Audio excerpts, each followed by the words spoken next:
Title আর thumbnail দেখে আশা করছি তোমরা বুঝেই গেছো কেন আমার সাথে এরকম হলো। আমি ভাবতেই পারিনি।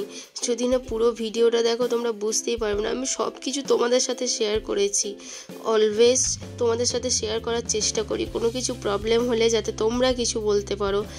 যাই হোক, শরীরটা প্রচণ্ড খারাপ, গলার অবস্থা খুব খারাপ। চলো ভিডিওটা কন্টিনিউ করি। গুড মর্নিং সবাইকে জানাই শুভ রাখি পূর্ণিমা।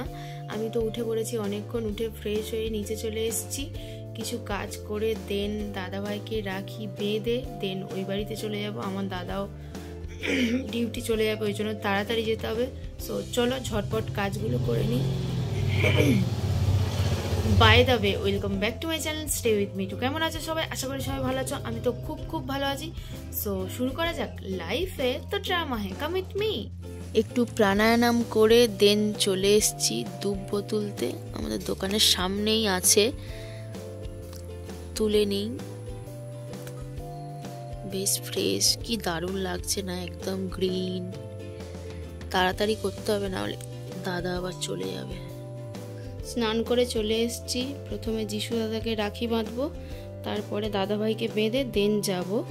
এই যে এইখানে যদি ক্যান্ডেলটা রাখি তাহলে প্লাস্টিক আছে, পুড়ে যেতে পারে, ওই জন্য এর পাশে রেখে দিয়েছি। চলো রাখিটা বেঁধে নিই। আর দড়ি তো হবে না, ওই কারণে বাড়িয়ে নিয়েছি।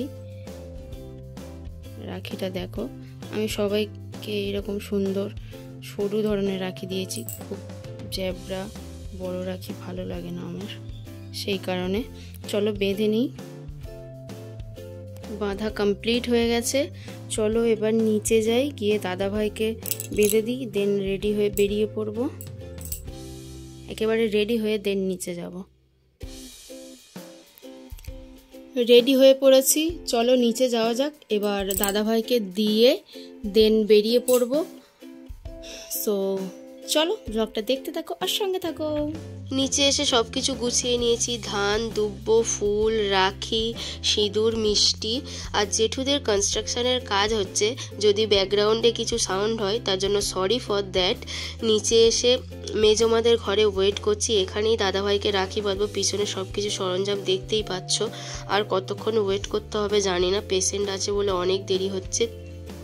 ফাইনালি দাদাভাইকে রাখি বেঁধে বেরিয়ে পড়েছি। ভিডিওটা মেজমা এমনভাবেই করেছে যে সেটা শর্টসে দিতে পারবো, বাট লং ভিডিওতে দিতে পারবো না।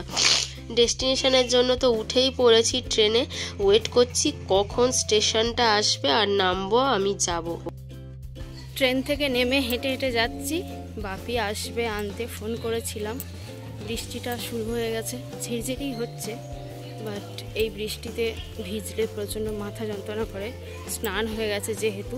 সো চলো হেঁটে হেঁটে যাই, বাপি এলে উঠে পড়বো গাড়িতে। এই যে চলে এসছে, সাথে আমার দাদাও এসছে। তুই তো আর আসবি না, তোকে রাখিটা বেঁধে দিই। তুই আসবি না তো? একটা বন্ধু আছে,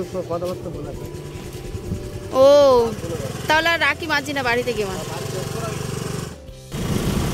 পড়েছি গাড়িতে। উঠেছে না উঠেছে বাজার। ও বাবারে, আজ তাহলে আমার হাই ভিডিও করতে গিয়ে আমার হাতে লেগে গেল, কি জোরে লেগে গেল রে। ওই গাছগুলো ছিল না।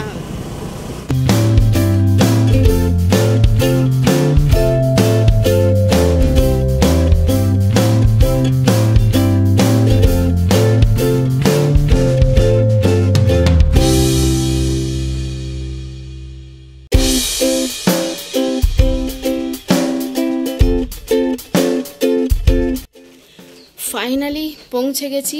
একটু ভিজে গেছি, কারণ গাড়িতে আসছিলাম, সাঁতার কাটাতে পারবো না, সেই কারণে। পিছনে একজন শুয়ে আছে, দেখতেই পাচ্ছ। সো চলো সব কিছু রেডি করে নিই।